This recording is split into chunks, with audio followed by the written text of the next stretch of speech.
Esse é o Berg no Teatro e eu sou a Lid. Eu sou a Edilane. E hoje nós vamos falar sobre a peça Tio Ivan. E antes de começar esse vídeo, já se inscreve no canal e curte o vídeo.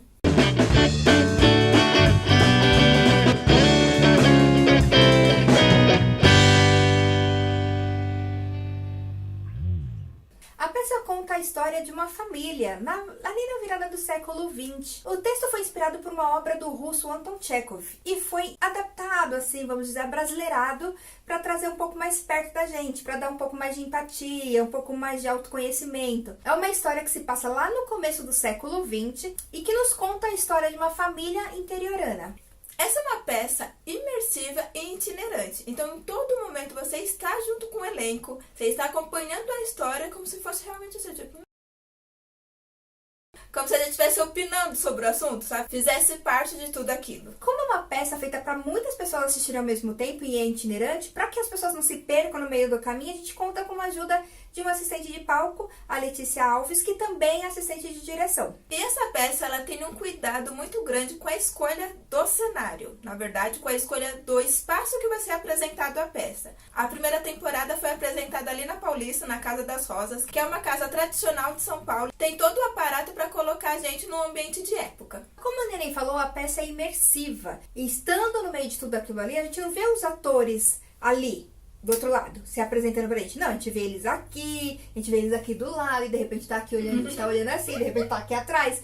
Então, até mesmo a disposição das cadeiras é colocada de uma forma que não exista um padrão, que não existe um certo e errado. Você sentar aqui é melhor, você sentar lá é melhor. Não existe, porque os atores, no caso, então, já os personagens, vão passar por você o tempo todo, vão estar do seu lado, ou vão estar na sua frente, ou até mesmo atrás. E nisso você vai se adaptando, vai olhando. E é muito bacana, que é como se você estivesse mesmo presenciando, e muitas vezes, uma discussão, em que você tá ali quietinho, tipo, não vou me meter nisso daí, né?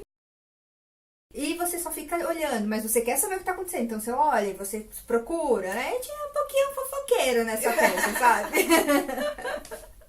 Nós vamos assistir essa peça na Oswald de Andrade. E a gente assiste a peça de uma forma muito diferenciada, porque nós estamos acostumados a frequentar a Oswald e a gente vê a Oswald de outra forma. A gente consegue ver a Oswald como uma casa, não só como um teatro. Então você vê a arquitetura do espaço de uma forma diferenciada, porque a peça nos propõe isso. Essa é uma peça que ela tem como linguagem o realismo. Então é como se você estivesse assistindo um filme ou uma novela.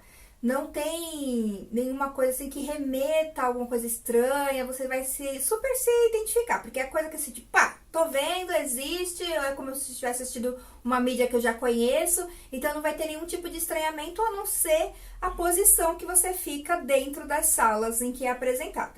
Como ela prima muito pelo realismo, o figurino, o cenário, os móveis, os detalhes de objetos cênicos são tudo muito realísticos. Então, o figurino remete muito à época. Até mesmo os frascos de remédio que tem em determinada sala, tem alguns frascos de remédio em cima de uma mesa.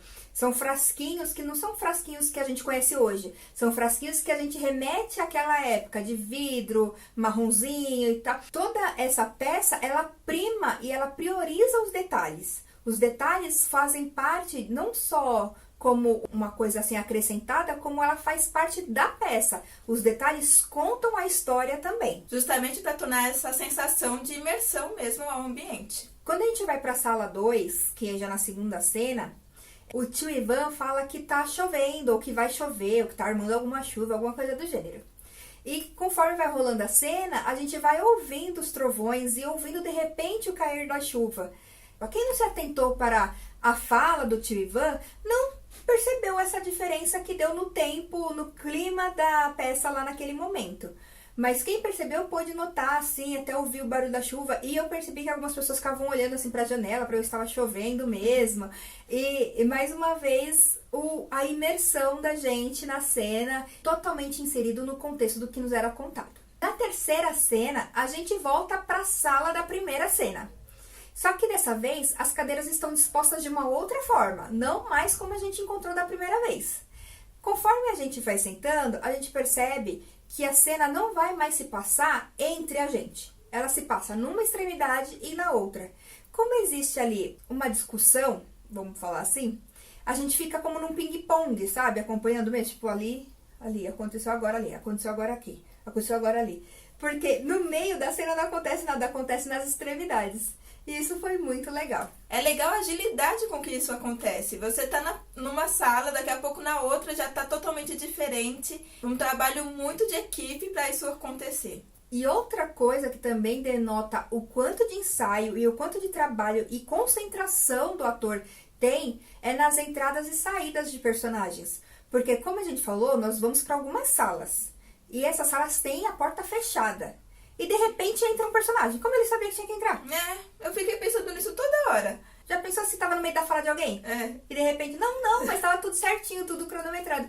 Tanto que tinha algumas vezes que a gente percebia que o personagem ficava um tempo sozinho, pensando, ou chorando, ou refletindo, e de repente entrava outra pessoa. A gente ficava, acho que esse tempo aí, ó. Mas às vezes não, às vezes era realmente o tempo do personagem pensar, refletir, Mas, assim, em nenhum momento deu um vazio, alguma coisa que a gente ficasse, caramba, e aí? Era pra ter entrado, não entrou, ninguém avisou. Porque quando a gente tá no teatro, principalmente o de palco italiano, a gente tem as coxias, né?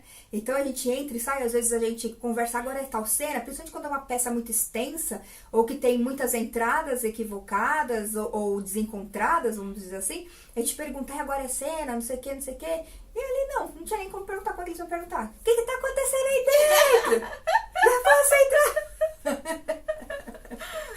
Então é um destaque muito grande que a gente tem que fazer, porque foi sensacional. Falando necessariamente do tio Ivan, que foi interpretado pelo Márcio Carneiro, nos é apresentado ali um senhor, né? Naquela época um senhor, né? Porque hoje ele tem 47 anos, então não é tão senhor assim. Então nos é apresentado esse senhor e ele ali já reclamando do tempo que perdeu, das coisas que deixou de fazer, enfim, reclamando da sua vida.